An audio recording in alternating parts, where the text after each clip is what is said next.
1, 2, 3. Good day to ye, my fine unfeathered friends. I'm Tom. I'm Galen. And these are your 15 minutes of FUME. I want to start off by saying I'm very relieved to be filming again because I was kind of weirdly worried that something might happen to me, like I would die, and then people would go to see the last thing that I had filmed or made, and it would be this video of us guessing perfumes that a bird had chewed the labels off of. And it just didn't seem, I mean, it was representative of me as a person and my body of work as a whole, but like, also, I have so much more to give. I didn't know you were feeling this way. I had a little bit of panic. I'm like, sorry. What if people think that that's just what I do now? Is that all there is? That is not all there is. And as evidenced by the gigantic pile of Lupercalia perfumes that await us in the sniffing room. Which is this room. This room. This is the room. Same room. Year onward. Same room, new perfumes. And I know same room, new perfumes is a mood that a lot of people are sharing right now. Yes. So, while we're in good company, we are going to take you on a journey of the Pile of Cacao Pods perfume blends from Lupercalia 2021. So I want to preface this also by saying that one of the humiliations, one of the myriad humiliations associated with doing these videos, is that we don't have a lot of time to research things ahead of time. Often we get the perfumes and we review them instantly, and I'm a full-time lab employee who does a lot of other things, including lately bottling perfumes. And so ideally, in a perfect world, I would understand every component. I would ask Elizabeth, the perfumer, questions about the blends in advance so as to properly present them. And I would just, these would be like an infotational journey through our scent catalogs. But instead, we do these in a hurry. Often we have to Google and on camera to figure out what we're even talking about, and we don't pronounce things so good. So I just wanted this comes to mind because the very first thing that came up, of course, is the cacao and Cubeb. Now, the Pile of Cacao Pods is a category of perfumes that all have a cacao base. Cacao-forward perfumes. Normally we do box of chocolates, but then normally the Lupercalia perfumes come out a little closer to Valentine's Day, where a box of chocolates makes more sense. And this time, we just flung ourselves headlong into a pile of cacao pods. It's kind of a joke, like a play on our pile of leaves that we do for fall with the leaves. It's spring, and now we all fling ourselves into piles of cacao pods. You did that just the other day. I did. It's true. Very convincing. So anyway, the first one, cacao and Cubeb. Like, I was not familiar with Cubeb. I've seen it referenced, but I don't know. Boy, I couldn't pick it out of a police lineup of angry spices. So, but yes, Cubeb is a berry from a shrub that has been used in medicine and spices and flavoring, and people have smoked it. And you can do a lot of things with the versatile Cubeb. And one of the things you can do with it is put it in a perfume blend adjacent to cacao, and then a couple of idiots will smell it in front of a video camera. Now that you know what cacao smells like, do you think that you can tell from this what Cubeb smells like? No. Very helpful.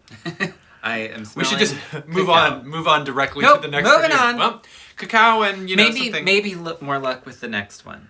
No, I am not smelling a Cubeb because I don't know what it smells like.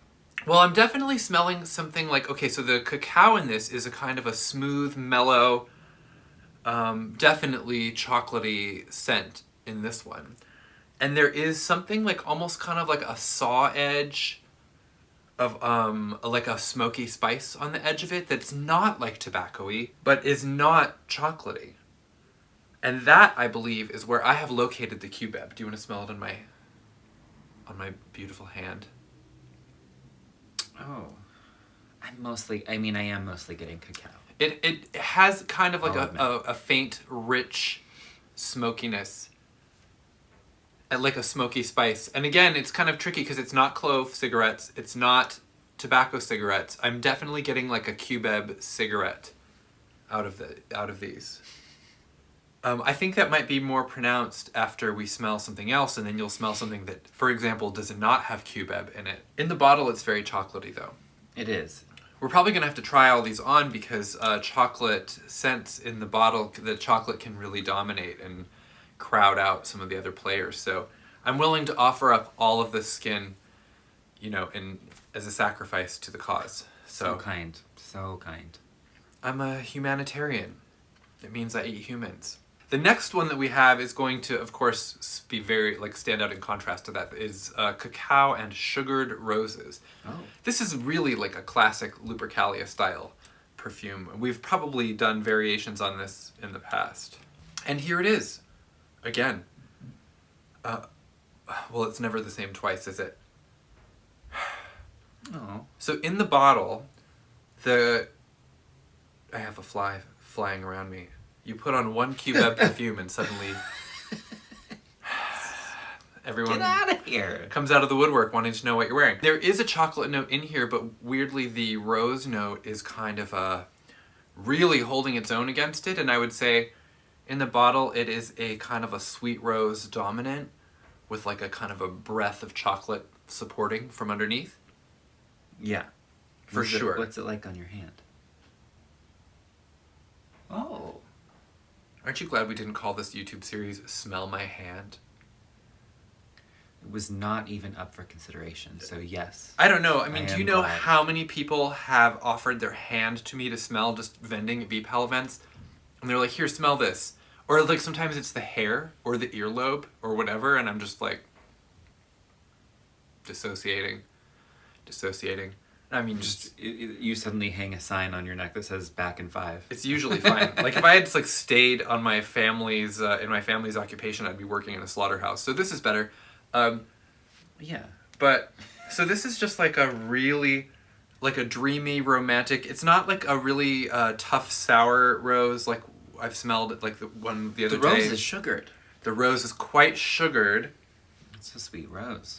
But it also doesn't smell like, I mean, we were smelling recently the pink fuzzy handcuffs from Lupercalia a few years ago that has much more of like a cotton candy, like spun sugar smell. Mm-hmm. This is actually just a really nice, solid, sweet, almost edible sugared rose. Like if you were eating like a rose cream truffle. That's what you're getting here. And yes, the rose is like a forward component of that to the point where you can't just like, if you don't like rose as a flavor, you have no business even biting that truffle. You're not going to like it. Save it for somebody who is going to get excited by that. Yeah. Perfume, it's a little more accessible. Really just nice, light, fluffy rose. I guess it's like if you're afraid of rose perfumes, I don't know why you would even buy this, but it's definitely less bold and, scary. Which is saying something considering that the rose is sort of the dominant note here. Fascinating.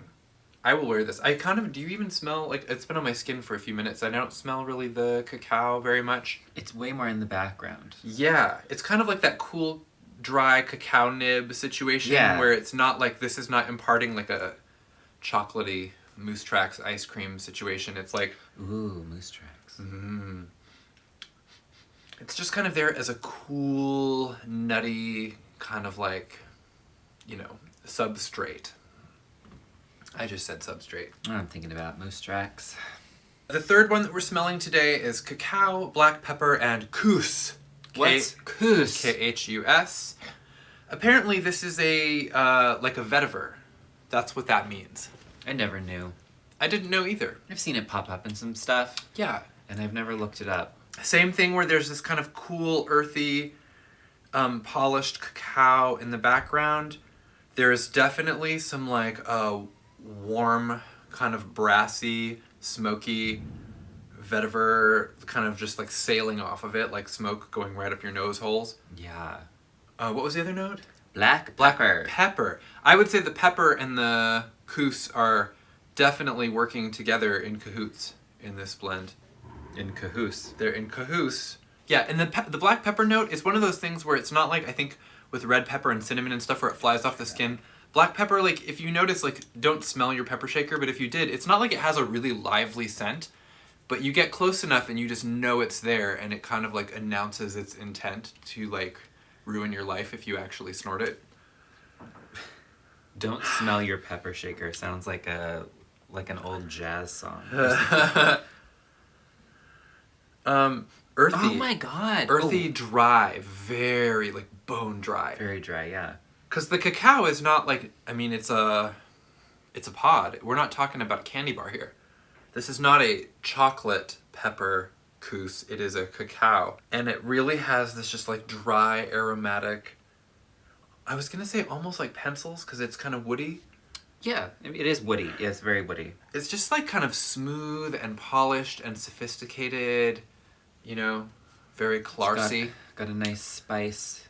Yeah. Got a nice dry earthiness. It's certainly not overwhelming with spice, so like the spice isn't flying off of it. It's just kind of there, nestled in, awaiting to be discovered by a curious lover. Oh, I love this one. It's really nice. I was underrating this because there just kind of wasn't anything in that list of things that was, you know, calling me hither. We didn't know what KHUS was.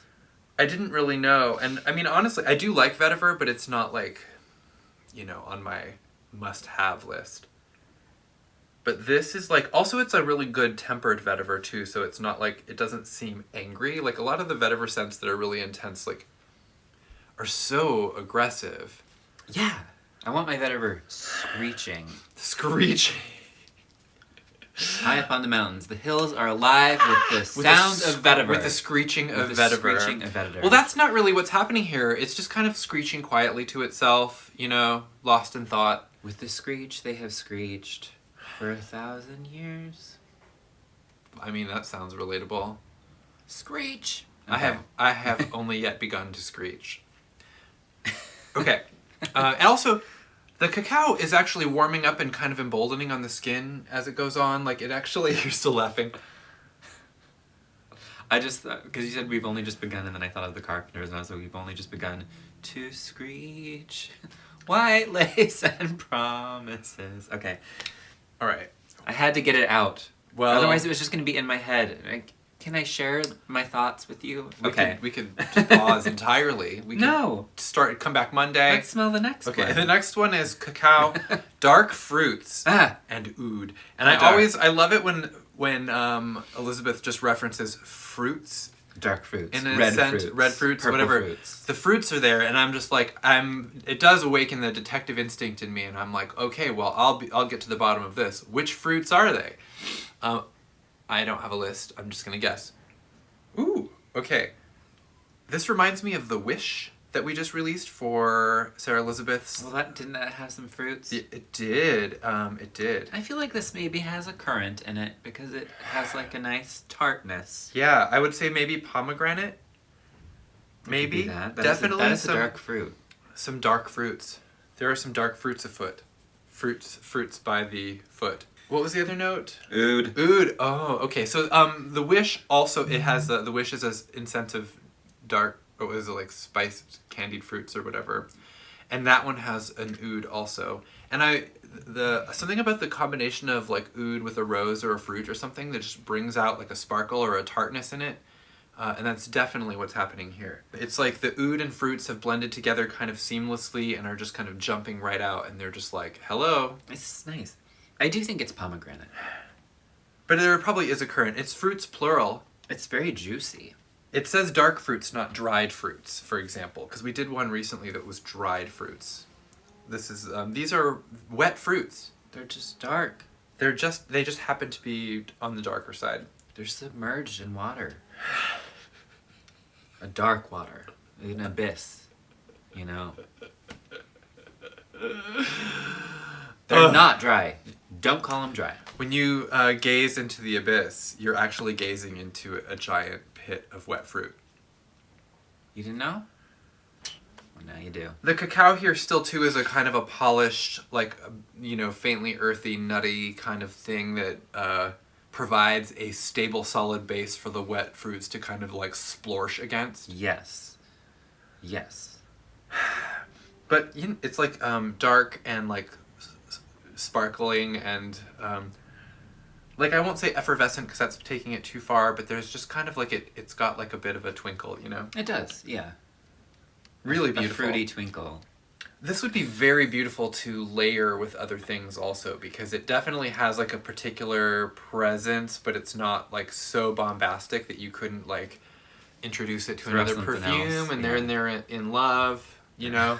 They're kissing. They're kissing. Aww. Now we have what is known as cacao, copal, and palo santo. Ooh. I bottled this, and it was one of the first ones while bottling that really got my attention because it's a lively combination. In the bottle, there's definitely a bit more of a chocolatey cacao presence. Possibly, I think, to offset the fact that these are otherwise really intense, woody, incensey notes. Yeah, it does smell very chocolatey in the bottle. Like, it has to kind of, like, you have to balance it out, you know?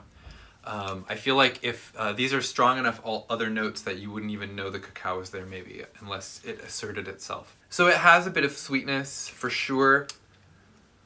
But it also has that incredibly kind of, like, dry, crackling Palo Santo smell. Ooh. So it's giving me that kind of like harmonizing thing where it's like you can hear two notes like plainly, like an adaptation where they do the dial tone, but then it like merges into something, and weirdly your brain is processing both tones at once. Some perfumes just blend together in a way where you experience it as like a unified scent. And this is definitely like a 3-part harmony situation. It's harder to tease apart the copal and the Palo Santo. They're both airborne, you know? Like, right. Maybe you have lit both. And they are filling the room and you're eating your cacao pods. Just eat, yeah. Just in the abyss. Raw I said kapow. Kapow pods. Kapow. Kapow! This has like a kind of a, like, it's like sweet and it's smoky at the same time.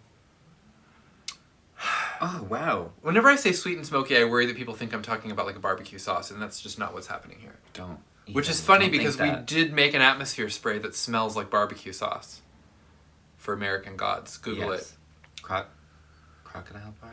The crocodile bar. Crocodile bar. Lady Bericka Andrews, it became her signature scent for a while when performing, because the idea that you basically smell like a dive bar, like you smell like French fries as a drag queen, and that you could just take that out into the world and make it your calling card. I mean, this is art. It's art, yeah. It's art. That's what I was going to say. And then you said it, and then I joined in.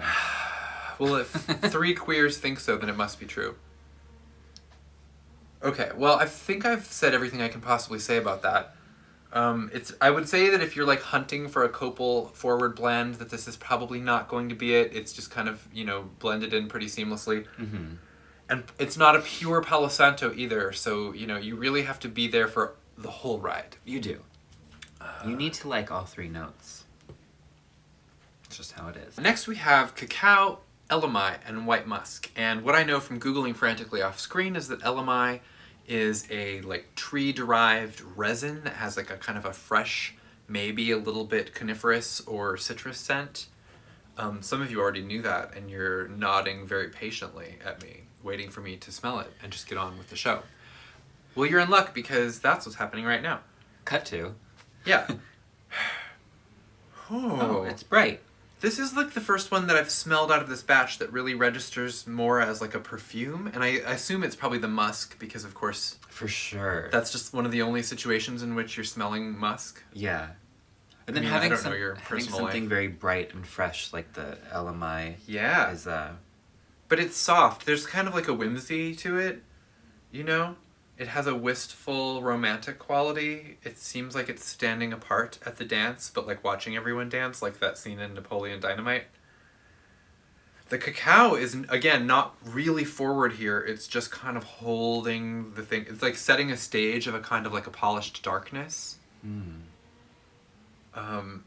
Really interesting. And then I would say that if it wasn't for the musk, this would probably read as a botanical style blend. Mm-hmm. But for sure, that musk really takes it into like this, like, I'm wearing a fragrance. Won't anyone dance with me? Which, girl, like, I don't know if you've been reading the news for the last year, but like, don't hold your breath. Why are you even in school? ELEMI, L or U. Moving on to one that I have been very curious about as a lime fiend. I fiend for the lime. I don't know about you. But it doesn't work very often for me. We have a cacao lime rind, vocal warm-up, and coconut. Lime rind and coconut. Lime rind and coconut. Well, that reminds me of a certain something. Someone's buried in the yard. What's very smart about this is some of the lime blends that have come out have been really sweet ones, like sugared up lime, in a way that often, like a bright, jazzy citrus smell, often feels like it just requires more energy than I personally have to contribute to the act of wearing a fragrance. This is a little more mellow, a little more refined. The only sweetness that's coming into it is coming in from the coconut, which is a friendly, subtle place to draw sweetness from. The cacao is there, but it's kind of like a nice polished, dark, mellow, rich base. It's not super chocolatey, so you're not like eating a candy with your nose. No, you're having a margarita with your nose. It's like you're like smelling a margarita a candy with your nose. While eating a very adult, very dark chocolate. And that is not an experience that would be fun, but the smell is really, it just smells like really rich and classy, which is a word that I hate because it comes with all of this baggage related to class. But there's something about this that smells like very fancy. I think I said before it reminded me of like an upscale hotel bar. You know what I'm saying? You did say that. And that is actually a really high compliment, because that's an experience that I remember fondly that I have not had in some time, and I yearn to go once again to a very upscale hotel bar. It's not boozy. I don't mean it like that, but just like the environment. Like there's like a tartness and a sweetness and a mellowness, and it's all very polished and shiny. It's kind of like a nice, relatively sedate adult citrus. Mm-hmm. And as one who is a relatively sedate adult citrus, I feel seen and supported. You can just call me a fruit. It's okay. Oh. It's nice to have lime rind and coconut in something that doesn't translate as like suntan lotion. Yes. The lime rind, I think it's just because, like there's, you get the idea that there's like going to be more like of a bitterness there. Mm-hmm. I'm not saying it isn't like just like a tart. There's like a tart, juicy quality to it, but it's like under control. It's like, got its shit together. It's a few years older, a few years more experienced. It's making midnight margaritas. This brings us to our final perfume in the collection, which is, cacao, sandalwood, clove, and hemp. 4 unmistakable, intense scent notes. It's, each competing for dominance, or working together, calling the corners. Ha! It's possible that one of them will end up having to bind the others from doing harm. Others. I wonder which one. Fascinating. Ooh. Okay, so we did a cacao and clove duet. We sure did. A while back. Mm-hmm. And this does remind me of that a touch. Yeah. But you've got that hemp, and you've got that... Are there people just having a... What's the other note? While I'm interrupted. Sandalwood. Okay. Just like a gaggle of people outside. But you've got, it's just, it's kind of coming at you from all directions at once here. The clove is noticeable in the bottle, but it's not like super dominant. I'm tracking the cacao. The sandalwood and the hemp are a little more on the quiet side. Yeah. But that's, just in the bottle, so. Clove was the one that really seemed to be popping out on my skin. and really calling the corner. It's like Invoking all of Menon. Which element would you associate clove with? I don't know. I figure, I mean... Unfortunately, all of these are so earthy that it's... They really all are. earth elements. They really are. It's very earthy. It's like dry and warm and spicy. Like it really is transporting me to like a dry goods section of like a kind of a old-fashioned general store, Kind of you know? like a spice cabinet, spice rack smell.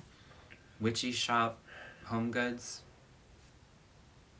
If they were maybe sharing the same store space. Oh, they are now. I mean, They this are is now. Los Angeles in the year 2020, and if you're a home goods store that doesn't sell witchcraft items, like people will actually, you know, like drum you right out of business.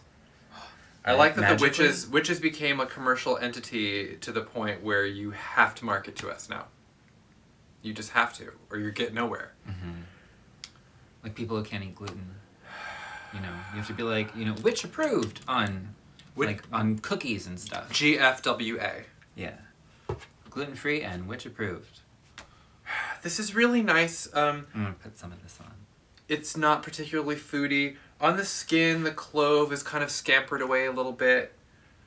Not when I wear it. Not when you wear it.